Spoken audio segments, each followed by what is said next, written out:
नमस्कार दोस्तों, मेरा नाम डॉक्टर निपुण बजाज है। I am orthopaedic and spine specialist at Oncoplus hospital New Delhi. आज हम डिस्कस करेंगे ऑस्टियोपोरोसिस के ऊपर। ऑस्टियोपोरोसिस जैसे कि नाम है, ऑस्टियो का मतलब है हड्डी, पोरोसिस का मतलब है छेद होना। सो पोर्स हो जाते हैं हड्डी में, इन शॉर्ट हड्डियां कमज़ोर हो जाती हैं। अब ये एक नेचुरल प्रोसेस है। 30 साल की उम्र के बाद धीरे धीरे हड्डियों में कमज़ोरी आनी शुरू हो जाती है। लेडीज़ में खासकर मीनोपॉज के बाद आनी शुरू हो जाती है। When does it become a disease? जब ये हड्डियां बहुत तेज़ी से कमज़ोर हो जाती हैं और इतनी कमज़ोर हो जाती हैं कि हल्की फुल्की चोट लगने से टूटनी शुरू हो जाती हैं। कुबड़ आना शुरू हो जाता है। हमने सुना होगा कि जैसे जैसे बूढ़े होते हैं कुबड़ आ जाता है, थोड़ी सी हाइट कम हो जाती है। तो ये सारे लक्षण हैं ऑस्टियोपोरोसिस के।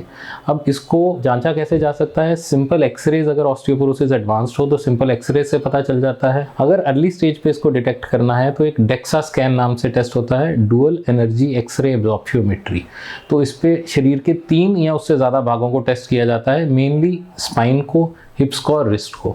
इन तीनों पे average density of the bone, strength of the bone को मेजर करी जाती है, एक स्कोर दी जाती है। एवरेज स्कोर होनी चाहिए 0 से 1 के बीच में।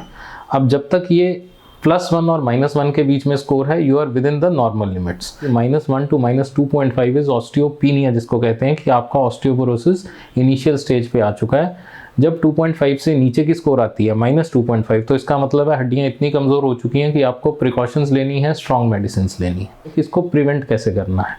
हार्मोनल इम्बैलेंस जो होता है बॉडी में, उसको प्रिवेंट करने का सिंपल जरिया है, खासकर लेडीज़ के लिए मीनोपॉज के अराउंड आप अपने गायनेकोलॉजिस्ट को से डिस्कस करेंगे। आप अपनी मेडिसिन टाइम पे लेंगे और हो सके तो हार्मोनल सप्लीमेंटेशन की ज़रूरत पड़ सकती है। सेकेंडली, कैल्शियम और विटामिन डी की सप्लीमेंटेशन की ज़रूरत पड़ती है। Thirdly, exercises. इसमें एक खास बात है, वेट लिफ्टिंग एक्सरसाइज। अपने घर में जो पोता है, परिवार में है, पड़ोस में है, उनको गोदी में उठाएं, 5 मिनट 10 मिनट सैर करें, ऑस्टियोपोरोसिस से बचाव होगा। डाइट अच्छी लें, सनलाइट, धूप में ज़रूर बैठें, एक्टिव रहें। इन तीनों चारों चीज़ों से होगा। दूसरा एक कारण होता है, कई लोगों को बीमारी होती है, अस्थमा की होती है, थायराइड की प्रॉब्लम होती है, जिससे हड्डियां कमज़ोर हो जाती हैं। तो इसको आपको अपने डॉक्टर से डिस्कस करना है कि क्या स्टेप्स लिए जा सकते हैं कि इनका साइड इफ़ेक्ट कम से कम हो। अब तीसरी कैटेगरी आती है, हमने पूरी प्रिकॉशंस ली, टेस्ट लिए, उसके बावजूद ऑस्टियोपोरोसिस हो गया। उसमें क्या करना है? उसमें सबसे पहले डेक्सा स्कैन करा के उसको क्वांटिफाई करना है कि कितना सीवियर है। उसके अकॉर्डिंगली प्रिकॉशंस लेनी है। कुछ मेडिसिन हैं अर्ली स्टेज में जो खाने की होती हैं, और अगर स्टेज बढ़ जाए तो उस केस में हमें डेली बेसिस पे इंजेक्शन लगते हैं और प्रिकॉशंस ली जाती हैं। इसकी लास्ट एक स्टेज आती है जब ऑस्टियोपोरोसिस के कारण हड्डियां टूटनी शुरू हो गई। फिर उसमें of course surgery is the only option, जब आपकी हड्डी में एक्चुअली फ्रैक्चर आ गया। तो दोस्तों, इन शॉर्ट, ऑस्टियोपोरोसिस से बच के रहें। Timely prevention is the best cure for any problem.